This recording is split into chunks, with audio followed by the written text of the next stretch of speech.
പണ്ടൊക്കെ ഉണ്ടല്ലോ ആരെങ്കിലും കനകാന്റെ അടുത്ത് ദേഷ്യപ്പെട്ട് സംസാരിച്ചു കഴിഞ്ഞാൽ ആന്റി എന്നെ കൈ കൂപ്പി നിന്നോണ്ടിരുന്ന ആളാ. അതെങ്ങനെയാ? ചന്ദനം ചാരിയ ചന്ദനല്ല മണക്കൂ. ചന്ദനം ലച്ചു, നീ അപ്പുറത്ത് പോയേ. ഞാൻ ഒരു കാര്യം ചോദിക്കട്ടെ, എന്താണ് ശരിക്കും ചോനർത്തല ഭവാനിയുടെ പ്രശ്നം? അമ്മൂമ്മ ഹൈ വോൾട്ടേജ് നിൽക്കുകയാണ്, ചെന്ന് കയറി കൊടുക്കരുത്, ബൊമ്മന കത്തും. നല്ല കാര്യമൊക്കെ ഒന്നും വേണ്ട, ഇത് എപ്പോഴും ഇങ്ങനെ തന്നെ. അത് സാരല്ല യേശു.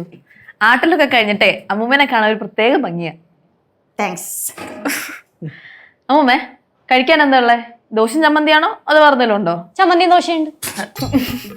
അതെ, വേറെന്തെങ്കിലും വെച്ചുണ്ടാക്കണമെങ്കിലേ 11 മണി വരെ കിടന്ന് ഉറങ്ങിയാലൊക്കത്തില്ല. രാവിലെ അടുക്കളയിൽ കയറി എന്തെങ്കിലും വെച്ചുണ്ടാക്കണം, അപ്പൊ നല്ലതായിട്ട് കഴിക്കാൻ പറ്റും. സത്യം പറഞ്ഞ എനിക്ക് വഴക്കുണ്ടാക്കാൻ യാതൊരു മൂടുമില്ല. അതുകൊണ്ട് ഞാൻ സാഷ്ടാംഗം നമിച്ചു.